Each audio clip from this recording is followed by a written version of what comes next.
Listen to what I'm saying, people. You are the future. I do not want you to start thinking as small as your bank account.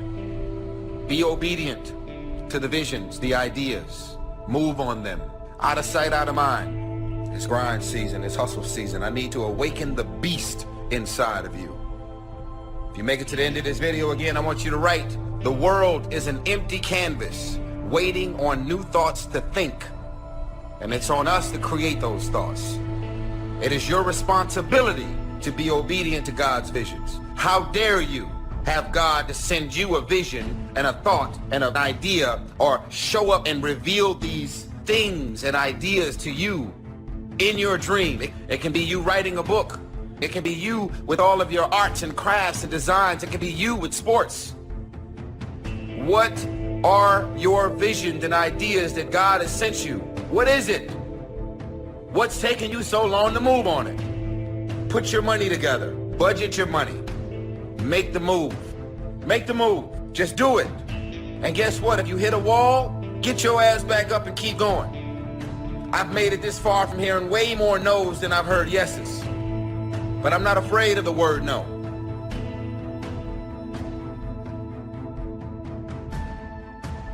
Write the vision and make it plain, so that he who reads it will run to it. And even though it tarry, that means take a long time, wait for it, for surely it will come at an appointed time. Listen to me. That's real. If you don't think it's real, I dare you to try it. Write everything you want on a piece of paper. Everything. Use your wildest imagination. If you can think it, you can achieve it. Write it on a piece of paper. Read it every morning and every night. Come back here 1 year from today and see how much of that stuff then came true. You have to write it. If it's not written, you reduce your chances greatly of it ever occurring.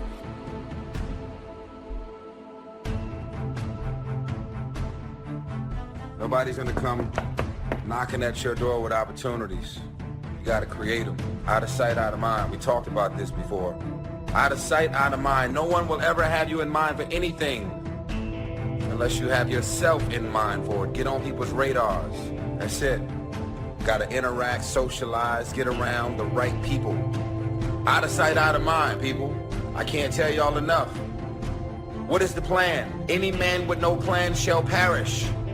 What is the idea? What is the vision? What is it? What's happening? What's going on in your mind that the world needs to experience?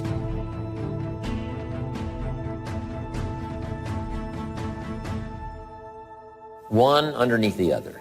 Just let your dreams run free here, not what you think you can get, but what you want. If everything fell into place and you could have whatever you wanted the next 10 years, what would that be? Little things, major things, insignificant things, doesn't matter. Just make the list. I gotta tell y'all something. The real reality is this. When you decide what you want to do for your life and your career, when God sends you a vision, a bold vision and confirmation around that book you were supposed to write, anything, it's going to be your family and friends and loved ones to be the first ones to try and talk you out of greatness. Because why? They were never sent that vision. They were never sent that idea. They were never sent that concept. As a matter of fact, if you try and explain it, they're still not going to get it, because you see the invisible. You see what's not there. Only those that can see the invisible can do the impossible. You have to be able to see what's not there in order to pull off the impossible. Be clear in your mind in what you intend to achieve. Know what you are going to do. That doesn't seem like too much to ask. But how often do we see people going through their lives without knowing what they are trying to do, without having any intent, without having a clear mission? I'm talking on an individual level. As a person, people go through their lives without knowing what it is they want to do, what they want to accomplish. Know what your mission is. Know what your intent, as the commander of your life, know what your intent is, and then fight with everything you've got to win.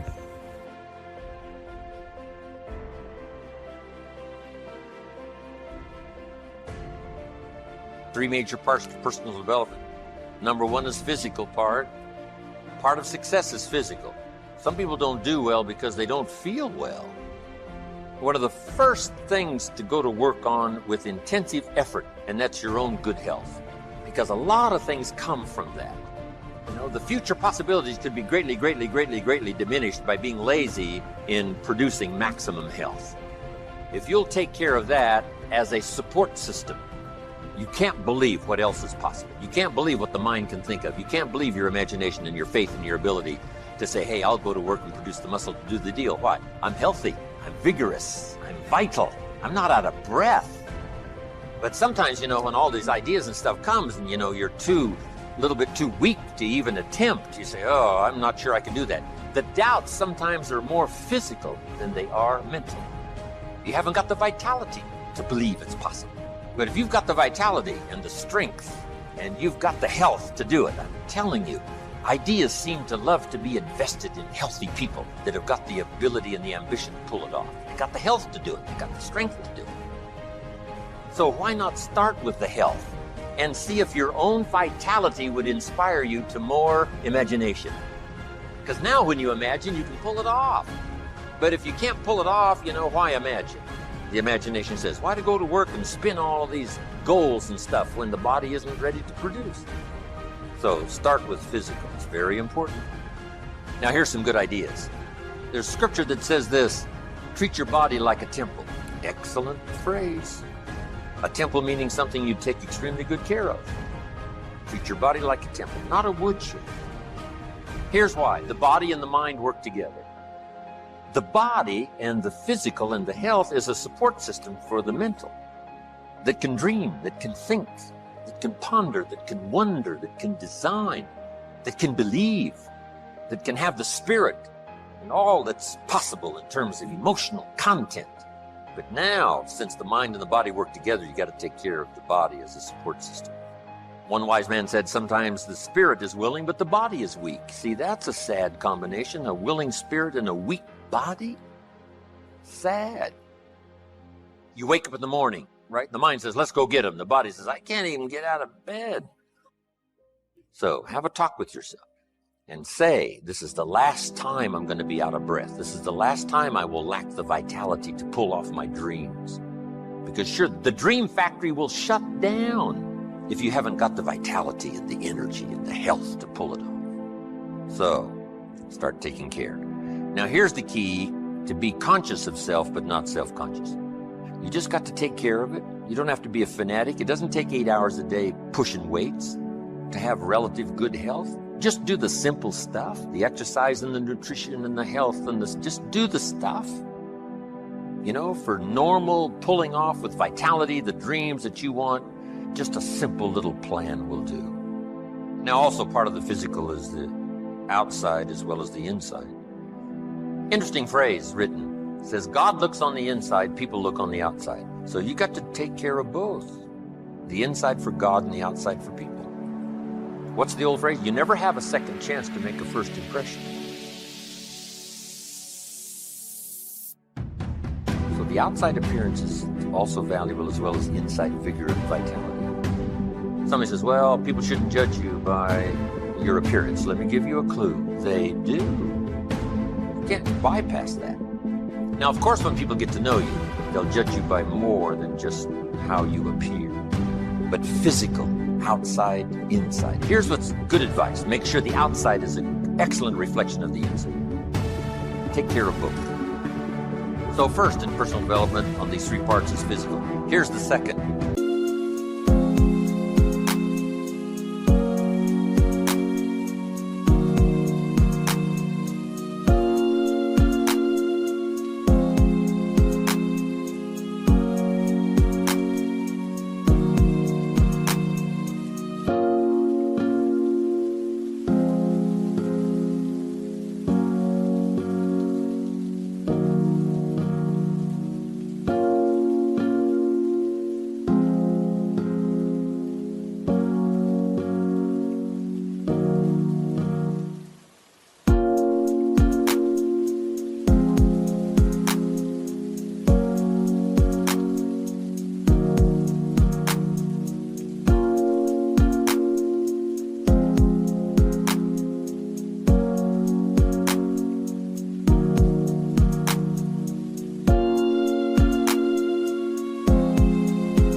I am a believer that humans are a special creation. I don't ask other people to adopt my belief, but I simply am a believer that humans are unique among all life forms. We're affected by how we feel, attitude. This is the emotional part. We need the intellectual part to set sail, so as the winds blow, we can still get where we want to go. Redefine, keep strengthening our psychological and philosophical guidance system. But now we're also affected by the emotions. That's the power. 4 things to consider on attitude and how you feel. Here's number 1. It's how you feel about the past. Past experience, even past losses, past failures, as well as successes. To review it and go back over it, see where you went wrong, correct that, invest that now in the future.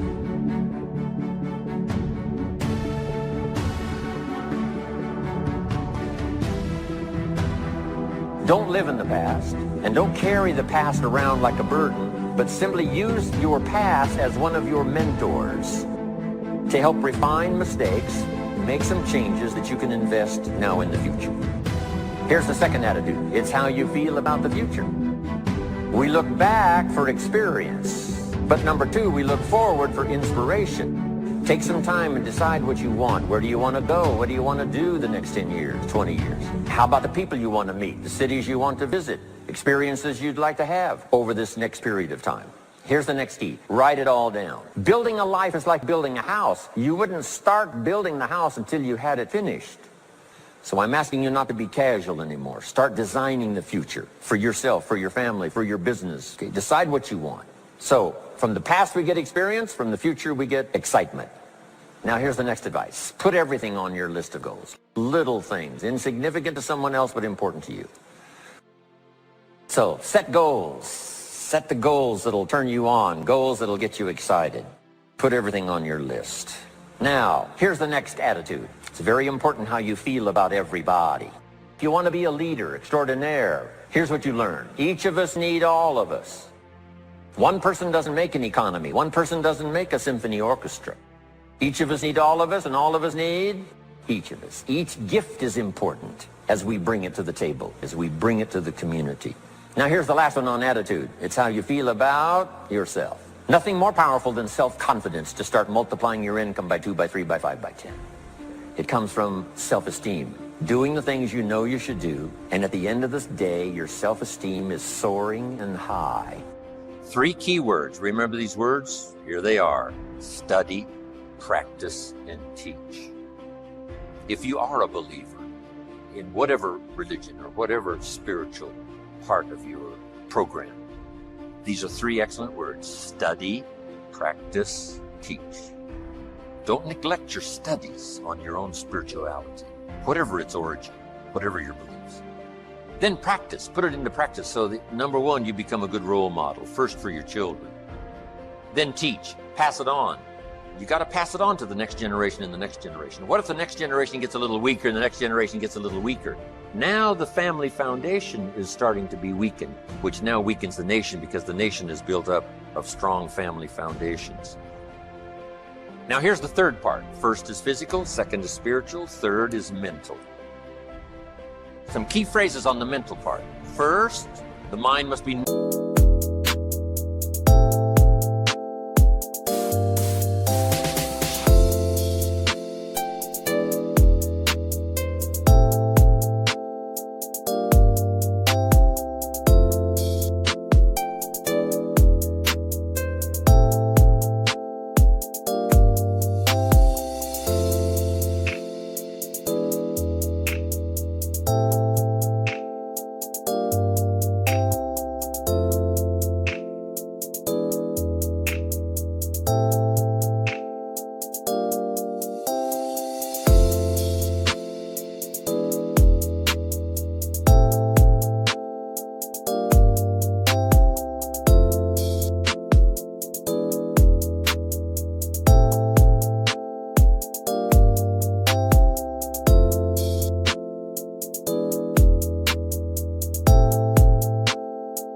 nourished.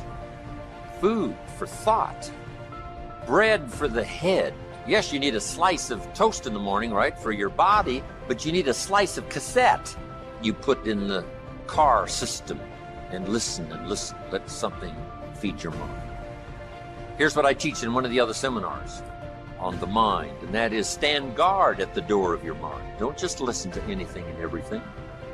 Make sure that you're your own best filter of what goes into your mental factory and spins out the fabric of your life in the future.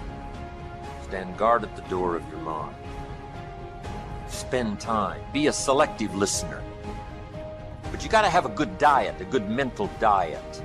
When you walk into a home and walk into the pantry or the kitchen, you take a look what's in there. This family's either going to be healthy or it isn't going to be healthy. A lot depends on what's in the cupboard. What you bring home, right, from the grocery store that you feast on for the body. Now here's what's important. A proper menu for the mind to make sure that it's got a wide range of nourishment. Because the mind needs the full education. The education of the dangers of life as well as the possibilities of life. Life consists of really two major things. One is avoiding the dangers and taking advantage of the opportunities. That's what life is all about. Avoiding the dangers and taking advantage of the opportunities. Now, by education, you've got to be able to see both, where somebody points out to you, these are the dangers, these are the possibilities. And if you keep refining your ability to see the dangers, to avoid as many as possible, and to see as many opportunities as possible, and to maximize those as you go and refine and go produce and refine, now that starts to develop the foundation for what we call a good life, a productive life, a fulfilled life. And we need this mental input, so that you'll have mental food to feast on long after the lights are out and we've left the premises. Now, we also need mental exercise. We talked about debate earlier. That's good mental exercise. Is it or isn't it? Here's what's important: to debate with yourself, to look at both sides of the issue. You must be a student of tragedy as well as triumph. You must be a student of ill as well as good. Ideas. Learning to debate with yourself what's good, what's bad, what's good for you, what isn't good for you. Keep your mind vigorous. Study evil as well as good. You need a good library.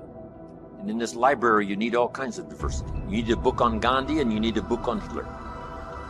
Gandhi to show you how high and lofty someone's ambitions that are noble can go, and the other one to show you how despicable and low someone can sink in terms of pure evil embodied in a human. Don't be afraid of the debate.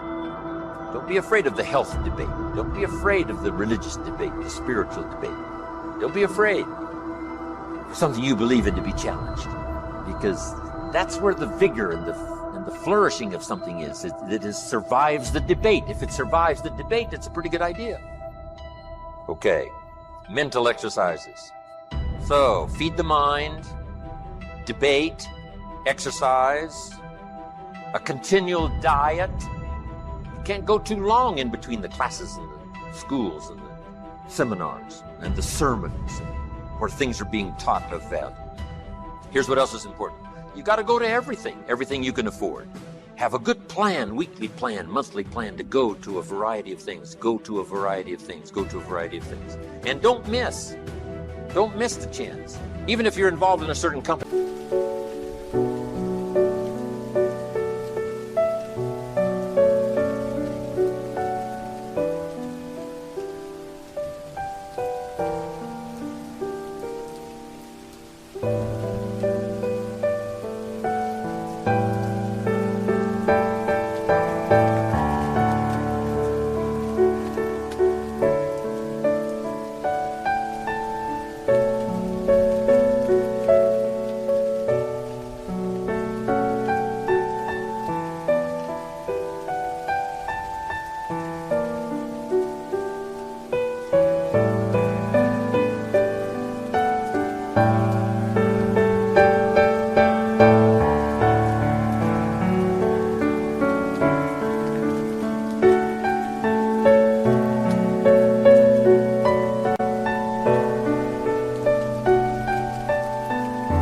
They say, we're going to have a training class. You say, I've been to one of those. I'm asking, you got to go again, and you got to go again.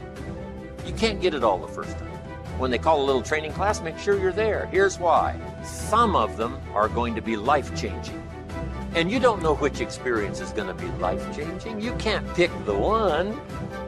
You just got to go, go, go, go. One is life-changing.